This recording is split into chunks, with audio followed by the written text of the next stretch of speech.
Civisme et cohésion sociale, fondement d'un développement durable. C'est le thème retenu pour la nuit du civisme et du patriotisme. Pour cette deuxième édition, des prix ont été décernés à des personnalités, mais aussi des institutions qui œuvrent pour la promotion de la citoyenneté au Togo. Quelques jours après la célébration de la journée de la femme sur le continent, sa cause est toujours plaidée par tous. Ce dimanche, c'est son droit à la succession qui était au cœur d'une sensibilisation à Lomé. Et puis la peur d'un nouveau cycle de violence s'installe au Burundi avec l'assassinat du général Adolphe Nshimirimana, numéro 2 du régime Nkurunziza, dont la réélection est toujours contestée dans le pays. C'était les principales articulations de ce journal. À toutes et à tous, bonsoir. Le 31 juillet dernier, la femme et ses conditions de vie sur le continent africain étaient sous les projecteurs. Au Togo, la journée était axée sur les stratégies de promotion de l'autonomisation de la femme, dont l'action dans le développement du pays n'est plus à démontrer.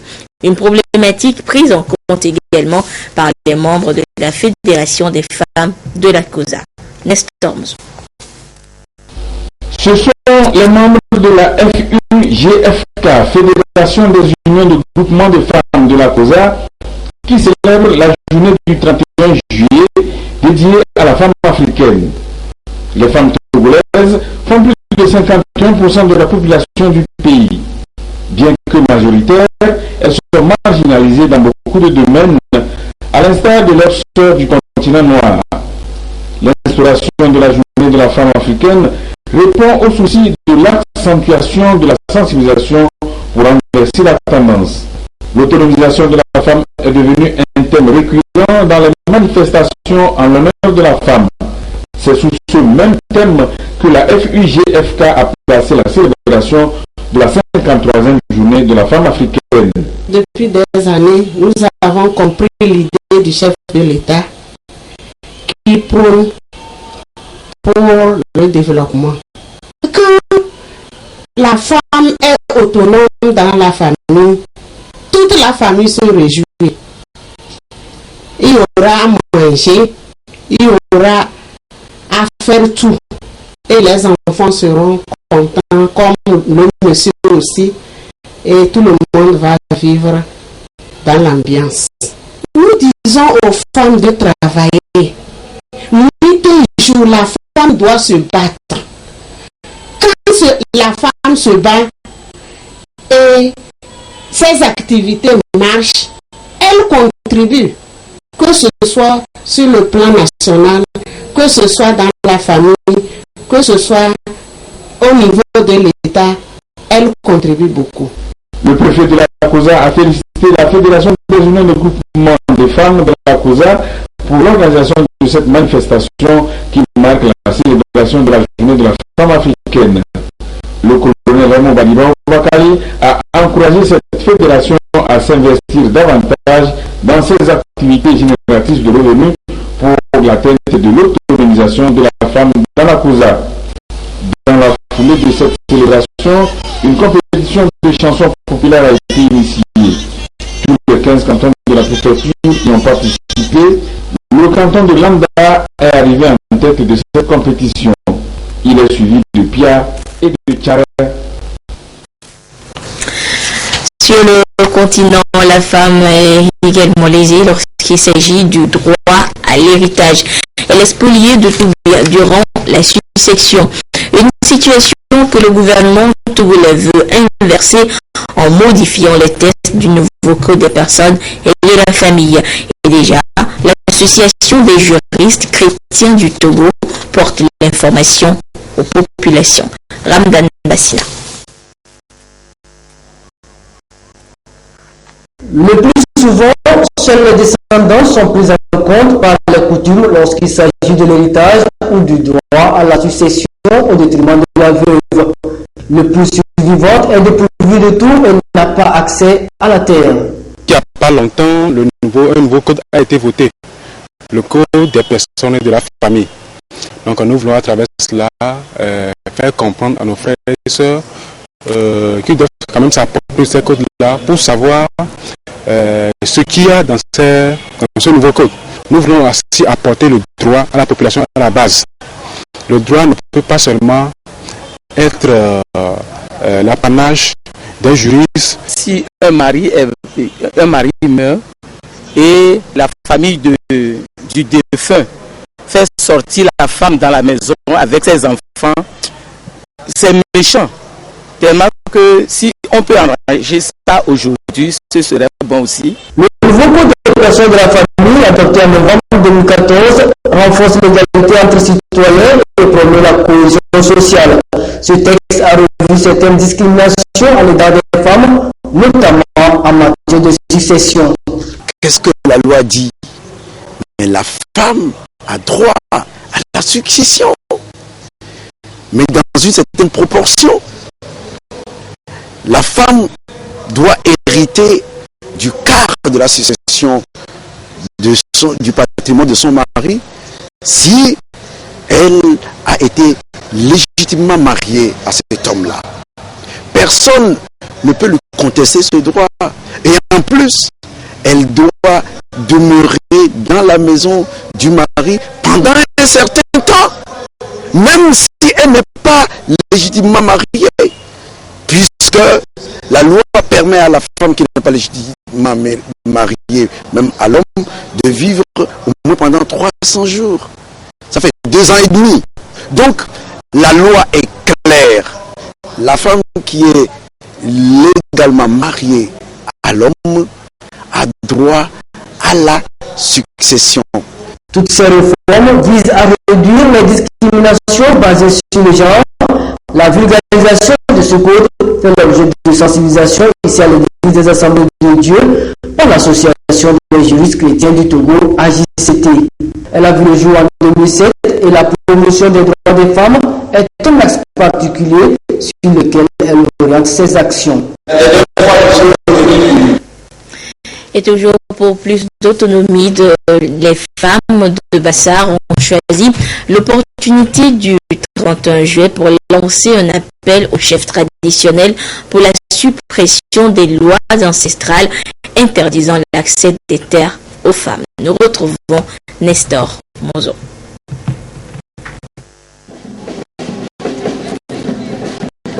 La manifestation a eu lieu le 31 juillet, date consacrée à la femme africaine. C'est une marche pacifique à travers les rues de Bassar et qui a abouti au palais royal. Raison de cette mobilisation, la réclamation du droit d'accès de la femme à la terre à Bassar. La manifestation est à mettre à l'actif des femmes leaders, des ONG et groupements de femmes faisant partie du groupe de plaidoyer sur l'accès des femmes à la terre en tant que propriétaires. Au palais royal, les manifestants ont adressé un mémorandum au chef traditionnel de la préfecture de Bassar. Comme le gouvernement lutte pour que les femmes y aient équité de genre, la femme Bassar ne va pas rester en marge pour question de terre. Nous avons beaucoup de problèmes avec nos maris et frères. Pour avoir accès à la terre, même pour faire un petit champ, ils refusent. Ils vendent les terrains. Ils nous oublient. Par rapport à cette rencontre, nous sommes venus voir notre chef suprême traditionnel de Bassar pour qu'il nous aide, que les choses, qu'on signe nos papiers et que prochainement nous ayons accès à la terre en tant que propriétaire. Le message n'est pas tombé dans les oreilles de sourds. Il n'y a pas de règle interdisant aux femmes d'accès à la terre. C'est un problème de compréhension entre nous. Nous sommes entièrement d'accord pour que nos femmes, nos filles aient des terres, soient responsables de ces terres-là.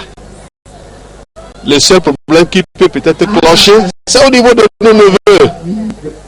Qui viendra, mon papa est décédé, ma soeur veut construire dans la maison, mais son fils vient aussi surgir. C'est là que nous devons ensemble voir et aplanir les divergences. C'est depuis janvier que le plaidoyer a été initié par l'ONG FADI, Femmes Action pour un développement intégré. Le projet est issu de la recommandation 28 de la Commission Vérité, Justice et Réconciliation. Il est financé par le PASCRENA, projet d'appui à la société civile et à la réconciliation nationale. Une activité par excellence des femmes, c'est le métier de sage-femme. Les techniciennes de la santé maternelle et infantile ont désormais un centre qui leur est dédié. La maison des sages-femmes servira d'imprégnation à celles qui sont en formation pour des exercices pratiques en soins obstétricaux. Éric Dianipo, Ramdan Bassina. Plus de 15 millions de francs CFA ont été déboursés pour la réhabilitation de l'équipement de cette infrastructure de santé dénommée Maison des sages-femmes. Un centre destiné aux cours et aux pratiques en salle des sages-femmes en matière de soins obstétricaux et néonataux d'urgence de base. Une réalisation de l'UNFPA et Fonds des Nations Unies pour la population qui vient soutenir l'association des sages-femmes du Togo à Safeto. Nous avons sollicité notre partenaire habituel, l'UNFPA, de nous aider à mettre sur place dans notre maison, la sage-femme ici, un site qui servirait de renforcement de compétences aux étudiants sages-femmes qui se forment, qui se sont formés à l'école de base et puis aux prestataires qui sont sur le terrain et qui ont le besoin de se refaire la main. Donc ce site va nous servir de actualiser nos compétences. L'UNFPA vient par cette action offrir un cadre propice aux sages-femmes pour faciliter un meilleur service de santé aux populations. Ce qui est attendu de ce site, c'est que le ministère de la Santé, en partenariat donc avec l'association des sages-femmes du Togo, va utiliser ce site pour renforcer les capacités des sages-femmes et des autres professionnels de la santé pour les pratiques nécessaires pour, j'allais dire, les accouchements, pour encadrer les grossesses, accompagner les accouchés et s'occuper des nouveau-nés. Cette réalisation s'inscrit dans la consolidation des liens de coopération entre l'UNFPA avec le ministère de la Santé et de la Protection sociale. La santé des populations est une préoccupation permanente pour les autorités. L'installation des frigos pour l'importation des produits d'élevage et de pêche est conditionnée par une autorisation préalable. De même, la viande qui est vendue dans les marchés est systématiquement contrôlée à l'abattoir avant son introduction sur les lieux publics, ce qui n'est pas toujours facile à gérer à cause des réseaux d'abattage clandestins. Immersion ce soir dans le secteur du commerce des produits d'élevage au Togo et leur contrôle sanitaire. Un grand format signé Éric Dianipo, Emi Abalo.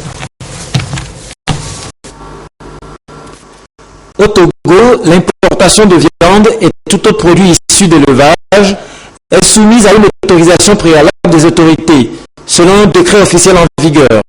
Sont principalement concernés les animaux transhumants, les boîtes de conserve et les produits surgelés. Ce décret est d'actualité. Donc, c'est pourquoi nous soumettons l'importation de tous ces produits par une autorisation signée par le ministre de l'Agriculture, de l'Élevage et de l'Hydraulique.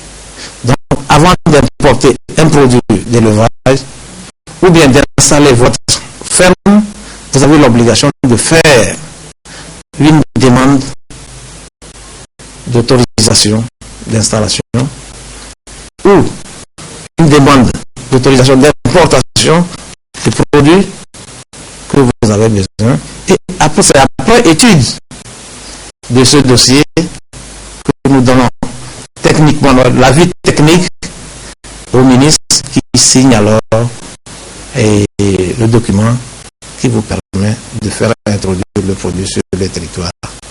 Et quand le produit arrive, la confiance n'exclut effectuant le contrôle, nous prenons des échantillons pour analyser et voir si c'est conforme au certificat sanitaire qui accompagne le produit. Ici, c'est le marché à bétail d'Adétikopé, 22 km au nord-est de Lomé. Les animaux viennent des pays voisins, Bénin, Ghana, Mali, Burkina. Ils sont destinés à la consommation, mais avant, ils sont soumis à une série d'inspections. Première étape, le contrôle dit passif. Ça consiste à examiner les animaux sur pied, les animaux présentés sur pied, pour voir si ces animaux ne présentent aucun signe ou symptôme de maladie. Avant l'achat par les bouchers. Ensuite, maintenant, les animaux sont chargés, destination au NAF pour les abattages. Le NAF, c'est la Société nationale des abattoirs et frigorifiques située dans la zone portuaire. Après l'abattage a lieu la seconde étape du contrôle sanitaire, l'inspection post-mortem. Une fois abattoir, les bouchers abattent et tuent leur bœuf. Donc tout est contrôlé. Tout est contrôlé tous les jours. Tous les jours. Même il y a des vétérinaires qui sont même logés ici. En cas de cas exceptionnel comme ça, ils viennent faire l'inspection. Jamais aucun genre de bœuf ne sort pas de l'abattoir sans inspection. Sûr donc de l'expertise des services de l'abattoir, certains clients viennent se procurer de la viande sur place. Souvent, je vais ils m'ont dit attendre d'abord qu'ils vont contrôler avant qu'ils vont nous servir. On attend après le docteur vient, ils vont contrôler avant qu'ils nous servent. Ça fait 12 ans que je paye la viande, je n'ai jamais avoir de problème. Cependant, une question se pose. Tous les bouchers se soumettent-ils à ce contrôle sanitaire? Vérification sur le terrain. D'abord, au niveau des vendeurs ambulants. Bonjour monsieur. Bonjour. Est-ce que votre viande a été contrôlée à l'abattoir? Vraiment, nous on contrôlait ça à l'abattoir de Zongo. Vous pouvez nous montrer? Oui, on fait les tampons. Voilà les tampons là-bas en même temps. Voilà ça c'est les tampons. On passe à l'abattoir de Zongo. Sur les marchés, les bouchers sont également unanimes. Tous montrent du doigt l'estampille qui certifie la bonne qualité de leur viande. Mais en réalité, le faux côtoie le vrai. Des bouchers indélicats introduisent sur leurs étalages des produits issus d'abattage clandestin. Nous appelons un tampon qu'on appelle estampille. Si la viande ne porte pas ça, la population n'a qu'à savoir que cette viande n'est pas contrôlée par les vétérinaires. Et cette viande est dangereuse. Parce qu'on ne sait jamais si cette viande comporte des lésions, des maladies dangereuses que nous pouvons appeler les zoonoses. C'est-à-dire maladies transmissibles à l'animal et à l'homme. Nous sommes disponibles à tout moment pour accompagner ceux qui veulent. C'est d'ailleurs notre devoir d'accompagner les citoyens à s'épanouir dans le domaine agroalimentaire, dans la transformation, dans la promotion de l'élevage, mais pas à n'importe quel prix, en respectant le côté sanitaire, en respectant quand vous allez, le pauvre paysan, la pauvre et disons ménagère va pour acheter son produit aussi cher qu'il est, qu'elle vienne le manger tranquillement. Il ne faut pas aller acheter la maladie. Donc c'est ça notre devoir. D'ailleurs, c'est ça qui fait que nous avons ces derniers temps, vous allez constater que il y a la guerre entre nous et les bouchers clandestins. Vous voyez, il y a envie de pommes les trucs en ville. C'est bon de manger, mais nous exigeons région, quand nous arrivons et les gens sont en train de manger malheureusement, donc stop, on veut voir les papiers à ces gamins. On vous vend la vache qui rit, le fromage. On vous vend les sardines. Le sardine, la boîte qui devait coûter 700 francs, on vous la vend à 300 francs en disant je vois là-bas. C'est faux. C'est des produits périmés. La collaboration des consommateurs avec les services compétents est donc nécessaire pour préserver la santé de tous. Sur le plan national, la surveillance épidémiologique est quasi permanente. Il y a quelques années, des cas de charbon bactérien ont été signalés dans la Cara et les savanes.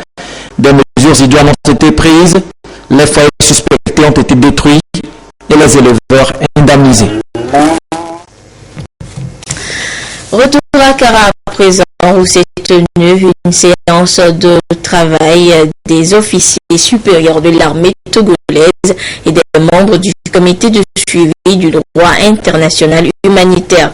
Ensemble, ils ont revisité les fascicules d'instruction des forces de défense et de sécurité togolaises. Nestor Mozo.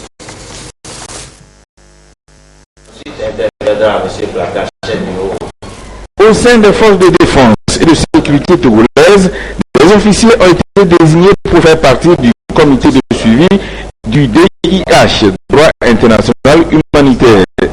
Ce sont ces cadres militaires et les directeurs d'études des centres de formation qui participent à cette session de Cara consacrée à la relecture des documents d'instruction du DIH.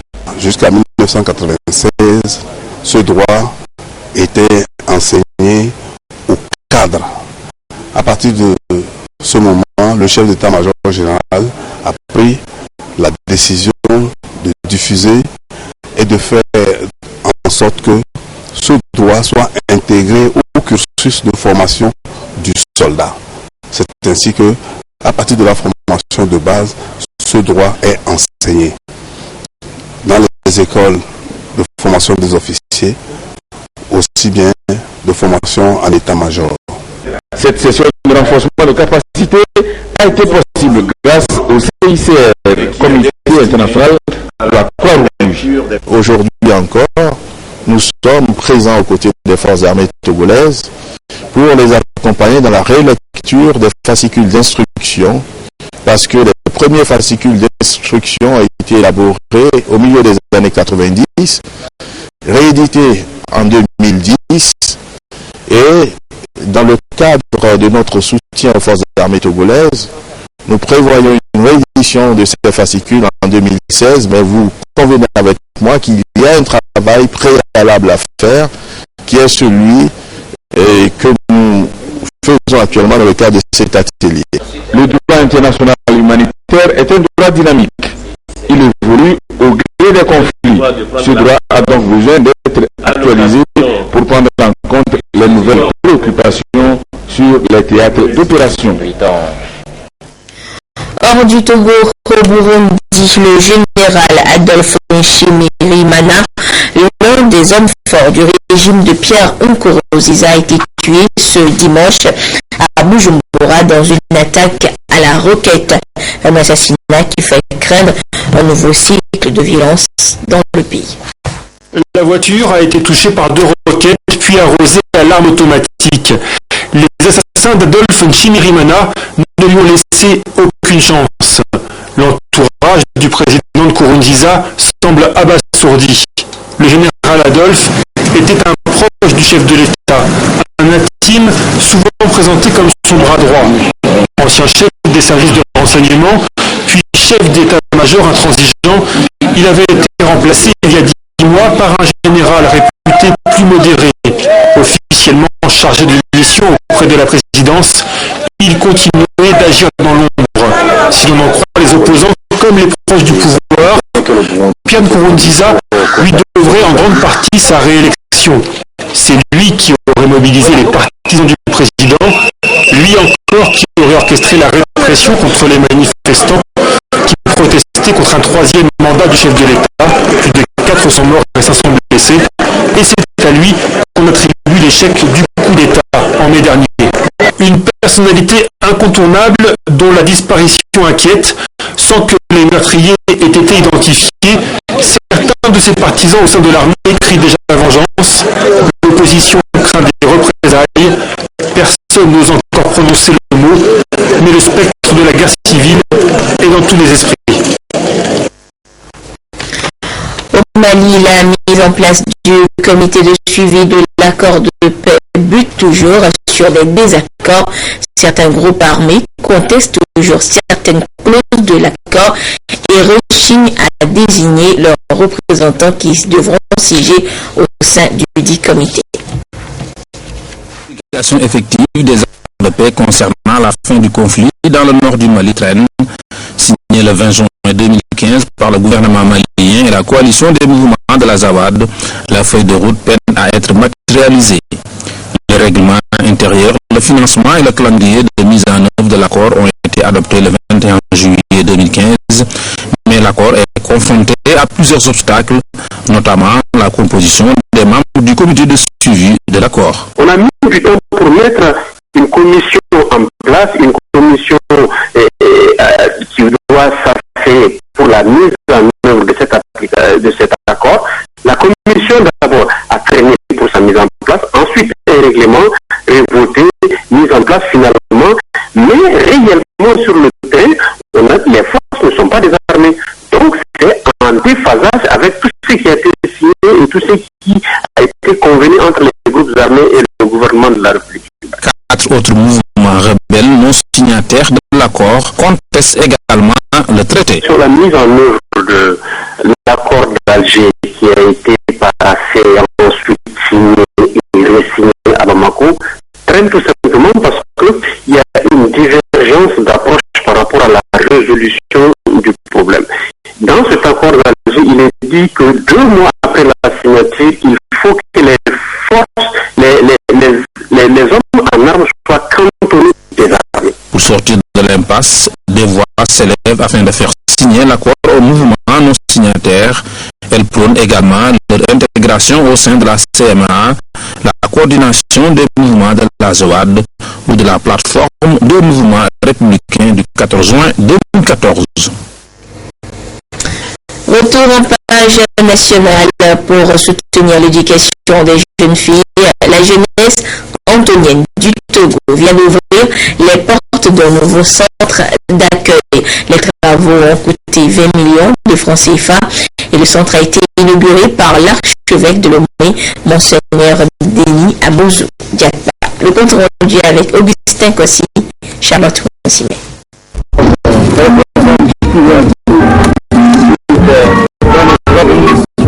Voici le nouveau centre de la jeunesse antonienne togolaise, Foyer Antonio.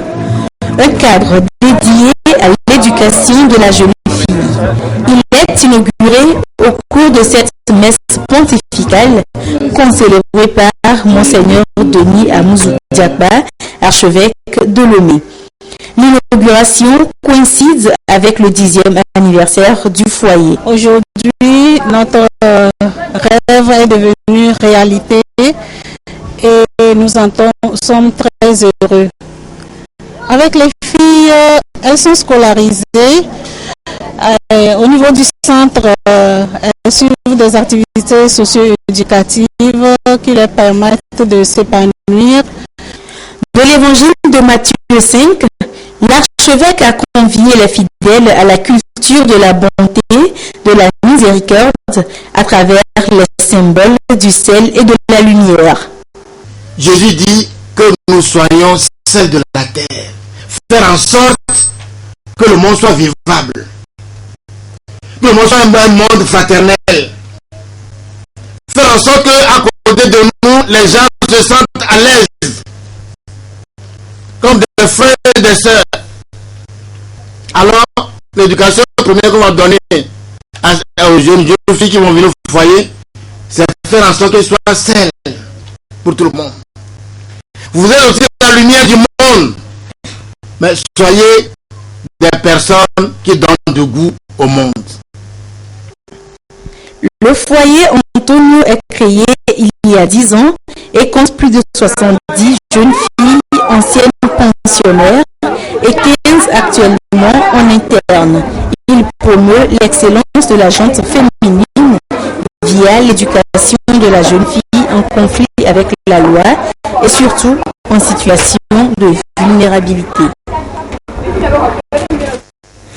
Et parlons toujours de la promotion de la gente féminine. Les femmes de l'Église des Assemblées de Dieu de Gulf West, en convention depuis mercredi, ont clôturé leurs activités ce matin par un culte d'action de grâce à la paroisse d'Agoué, Sobosito à Lomé. Je viens bientôt, retiens ce que tu as. C'est sur ce thème qu'ont porté leurs travaux, comme pour se rappeler les principes fondamentaux de l'engagement chrétien. Pierre Soussouko.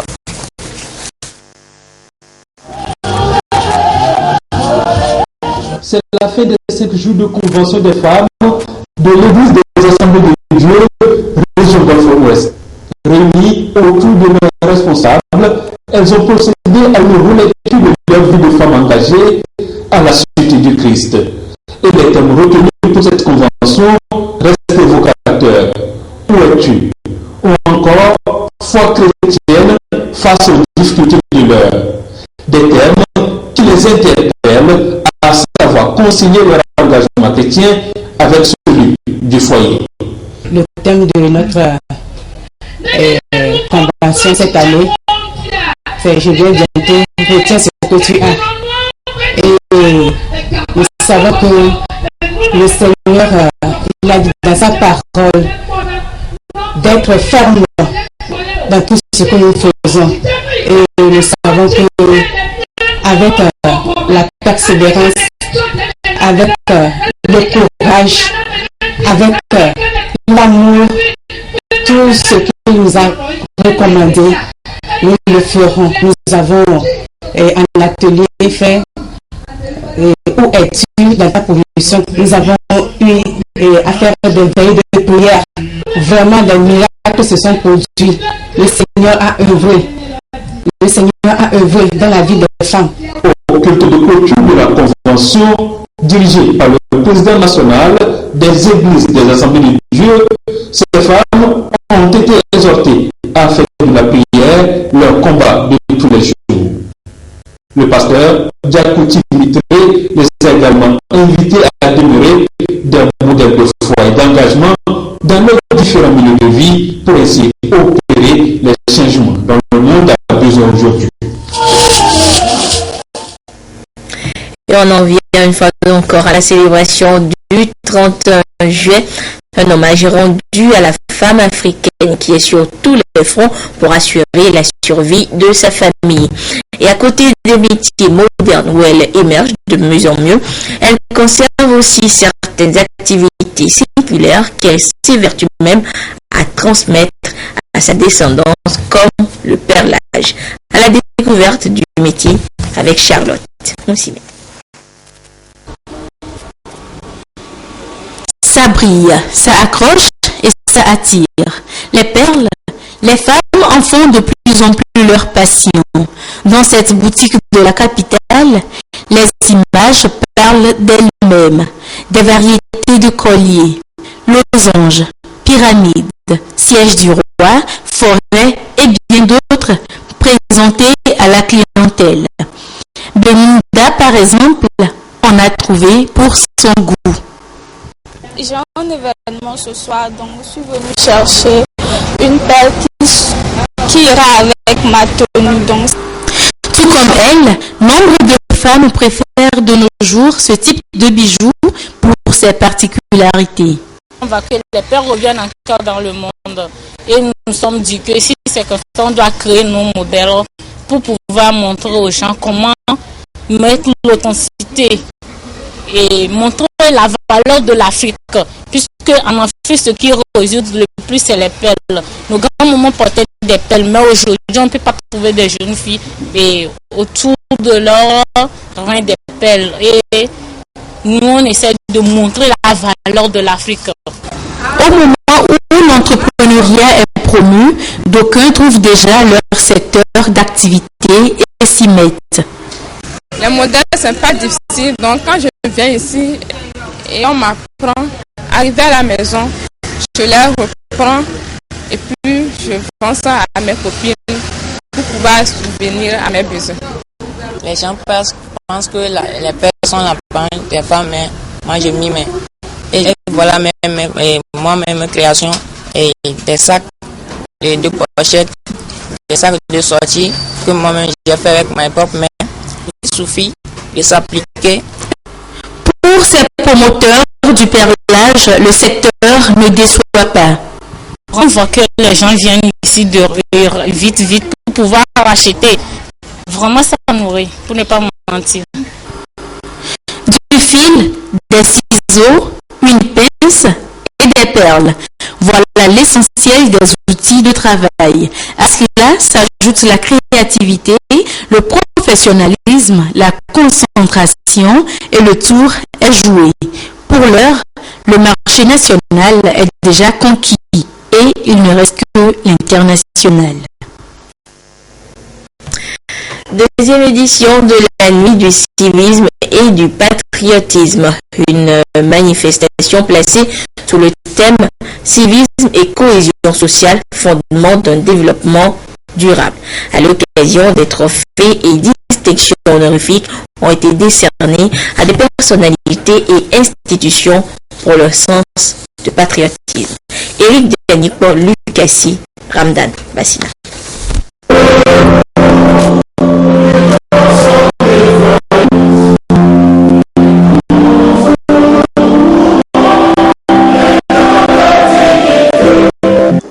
Après la première édition de la nuit du civisme, de la citoyenneté et du patriotisme, l'acte 2 de cet événement a tenu toutes ses promesses avec des participants venus de divers horizons, notamment du Togo et de l'Afrique de l'Ouest. 20 trophées ont été décernés aux personnalités et institutions qui ont défendu et rehaussé l'image du pays par leurs talents et mérites. Le chef de l'État, Fornia Singbe, a été honoré d'un prix spécial pour ses multiples actions en faveur du vivre ensemble et de l'unité nationale. C'est un bilan de satisfaction étant donné que l'objectif fixé qui consiste à réveiller chacun de nous à s'intéresser aujourd'hui à ce domaine, depuis 2014 à travers la première édition, vous pouvez le constater que oui, nous avons aujourd'hui un mois du civisme et de la citoyenneté. C'est bien, mais également nous devons toujours continuer à ce que nous ayons une année dédiée uniquement au civisme. Pour avoir cette année, il faut que tous les Togolais, tous les fils de la même nation s'unissent, comprennent que nous ne devons plus penser négativement à notre pays. Cet événement qui prend déjà un caractère panafricain contribue à l'enracinement des valeurs civiques, à semer des graines du patriotisme et à accroître davantage l'éducation à la citoyenneté en droite ligne avec la vision du gouvernement. Chacun doit contribuer à sa manière à l'édification de notre pays. Quel bel exemple que la jeunesse togolaise vient de donner à l'ensemble du Togo. Et je souhaiterais que cet exemple soit suivi par beaucoup d'autres jeunes sur des initiatives positives, constructives qui rassemblent toute la nation. Il est important que nous soyons unis si nous voulons absolument aller de l'avant. Et justement, pour un Togo fort, uni, solidaire et prospère, tous les citoyens sont appelés à conjuguer leurs efforts en posant des actes responsables qui vont dans le sens de la cohésion sociale, fondement de la stabilité et de l'environnement durable.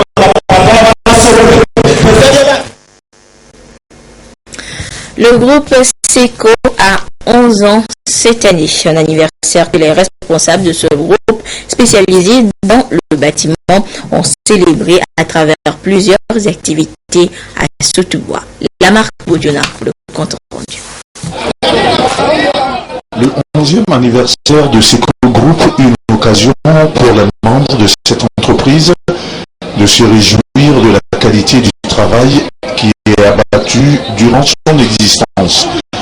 Des activités ont été organisées pour marquer l'événement. Le marathon a rassemblé 444 athlètes de toutes les régions du Togo, dont 112 dames. Le parcours est de 5 km pour les femmes, le double pour les hommes. Je remercie beaucoup ce groupe parce qu'il fait beaucoup pour le Togo. Mais pour courir, c'est trop simple. On commence une course longue, on doit commencer une course longue lentement. Si tu commences par la vitesse, tu ne peux pas terminer. À la fin, tu seras battu et tu vas marcher avant l'arrivée. Mais pour courir, il faut guetter aussi tes camarades.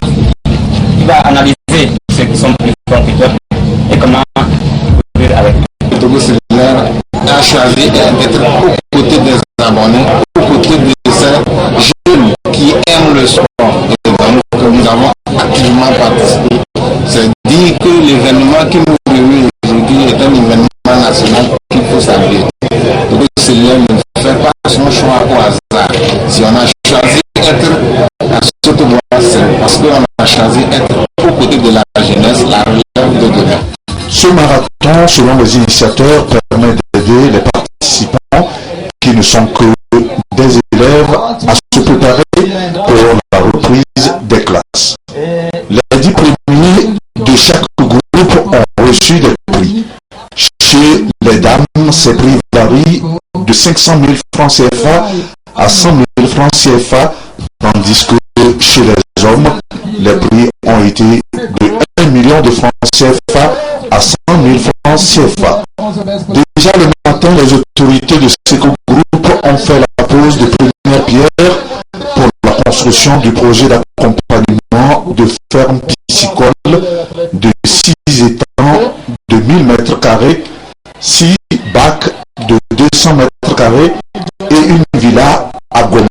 Grand confort. À la veille, un don a été fait à l'orphelinat Avenir Espoir par l'ONG Sécaudry pour lancer les activités de ce 11e anniversaire. Fin de cette édition. Merci à vous qui l'avez suivi ou que vous soyez grâce à la télévision togolaise, notamment du côté de Sotobois. Au revoir.